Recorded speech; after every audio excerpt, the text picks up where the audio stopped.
Hello everyone, स्वागत है आपका फिर से एक और नए वीडियो के साथ। आज का जो टॉपिक है वो है हिंदी काव्य खंड, पाठ है 6 और इस पाठ का नाम है पुनर्मिलन और इसके जो लेखक हैं जयशंकर प्रसाद। तो इसका जो पहला पद्यांश है वो इस प्रकार से लिखा हुआ है। चौंक उठी अपने विचार से, कुछ दुरागत ध्वनि सुनती है। इस निस्तब्ध निशा में कोई चली आ रही है, कहती है अरे बता दो मुझे दया कर, कहाँ प्रवासी है मेरा। उसी बावले से मिलने को डाल रही हूँ मैं फेरा। तो ये पंक्तियाँ लिखी हुई हैं, इनका मैं आपको प्रसंग बताऊंगा और व्याख्या यानी हिंदी अर्थ और भाषा, गुण, रस यानी काव्य सौंदर्य भी साथ में। तो चलिए स्टार्ट करते हैं वीडियो। उससे पहले अगर आप चैनल में पहली बार हो तो सब्सक्राइब कर दीजिए और साथ ही वीडियो को लाइक कर दें। इसकी आपको प्रसंग, उसके बाद व्याख्या। तो इसका प्रसंग है, प्रस्तुत पद्यांश में कवि ने मनु की पत्नी श्रद्धा की वेदना को व्यक्त किया है। इसमें जो कवि हैं, कवि का नाम है जयशंकर प्रसाद। अगर आपको इनका जीवन परिचय की वीडियो चाहिए तो उसका लिंक मैं डिस्क्रिप्शन में दे दूंगा, जिससे आप लोग जयशंकर प्रसाद का जीवन परिचय अच्छे से याद कर लें। और साथ ही साथ अब मैं इसकी व्याख्या भी बता देता हूँ आपको। तो इसकी व्याख्या क्या हो जाएगी। कवि कहते हैं कि सरखात नगर की रानी इड़ा अपने विचारों में खोई हुई थी। तभी उन्हें दूर से आती हुई आवाज़ सुनाई दी, जिसे आवाज़ सुनकर वह चौंक पड़ी। उसने सुना कि अरे कोई मुझे पर दया करे और कोई मेरा प्रवासी पति के बारे में मुझे बता दे, वह कहाँ है। मैं उस बावले पर्याय को ढूंढने के लिए भटक रही हूँ। तो ये है इस पंक्तियों का व्याख्या। उम्मीद है आप लोगों को अच्छे से आ गया होगा। तो चलिए अब मैं आपको इसकी काव्य सौंदर्य बताता हूँ। इसका इस व्याख्या में भाषा है शुद्ध साहित्य, खड़ी बोली भाषा। और इसमें छंद है मात्रिक। अलंकार है इसमें अनुप्रास अलंकार।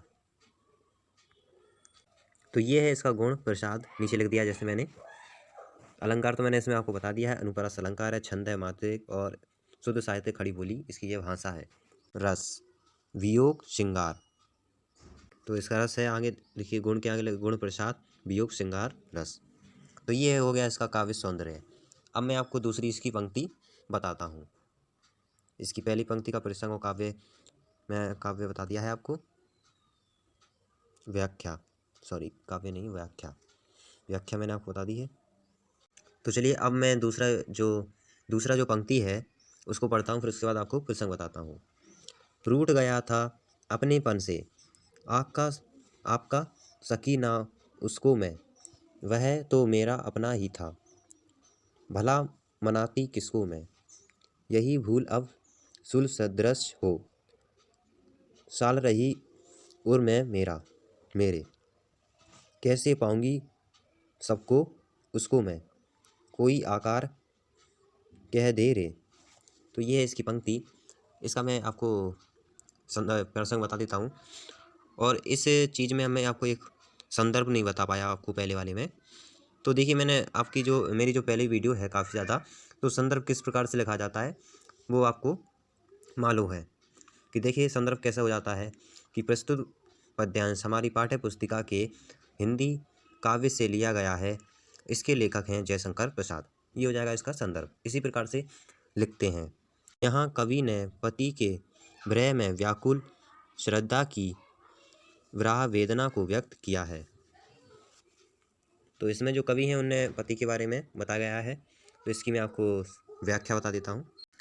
श्रद्धा कहती है कि मेरा प्रियतम मनु मुझसे रूठ गया है। ऐसा लगता है कि वह अपने आप से रूठ गया है। मुझे ऐसा लगता था कि वह अपने आप ही मान जाएगा, परंतु वह मुझे छोड़कर ना जाने कहाँ चला गया है। मैं उसे मना भी ना सकी। मैंने यह भी ना सोचा कि अपने आप भी कोई कहाँ मानता है या मनता है। परखो पर वो तो मेरा अपना ही था। मेरी यही भूल अब मेरे हृदय में कांटे की तरह चुभ रही है। अर्थात श्रद्धा पछता रही है।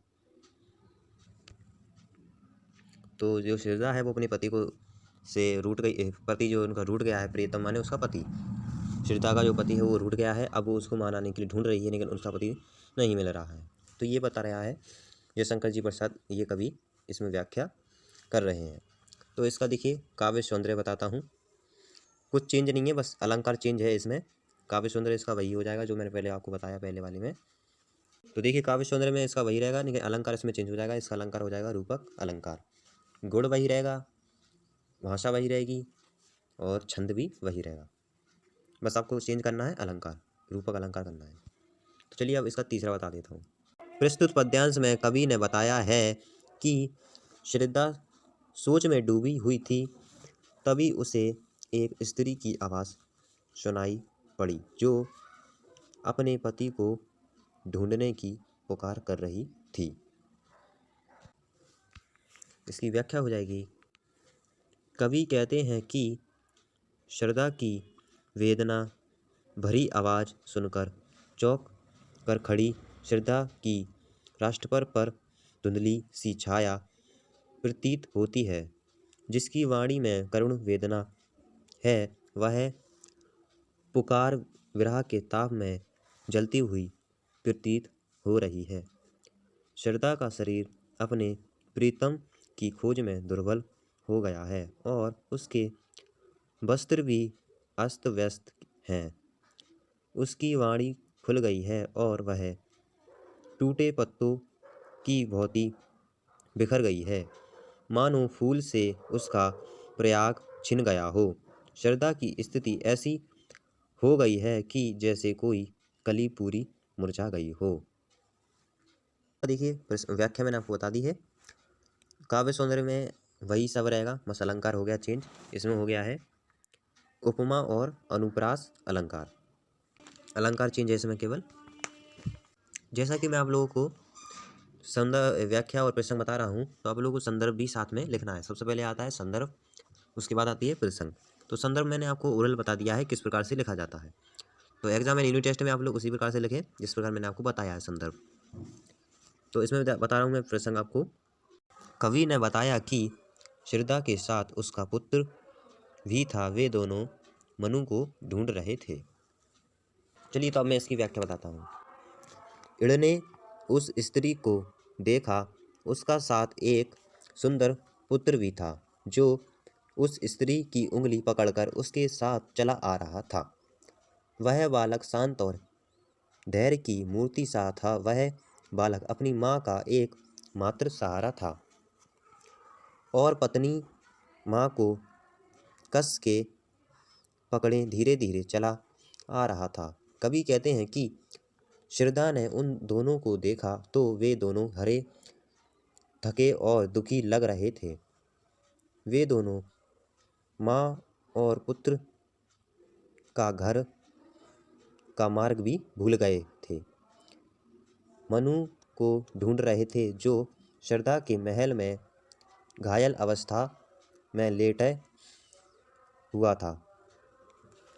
इसमें काव्य सौंदर्य इसका वही हो जाएगा पहले जैसे मैंने बताया, केवल अलंकार इसमें चेंज है। अलंकार कौन सा है? उपमा अलंकार, ये इसका अलंकार है। तो यही है इस लेसन का 4 पंक्तियां जो मैंने आपको बताई। तो इस प्रकार से आप लोग कर लीजिए। इसका आपको संदर्भ भी लिखना है, तो वो थोड़ी सी मिस्टेक हो गई थी शुरू में, तो मैंने उसको आपको ओरल भी बता दिया है किस प्रकार से लिखा जाता है संदर्भ। यही कहना चाहता हूँ कि चैनल में पहली बार तो सब्सक्राइब कर लीजिए, वीडियो अच्छी लगे तो लाइक कर दीजिए और साथ ही साथ अपने फ्रेंड के साथ इस वीडियो को शेयर कर दीजिए।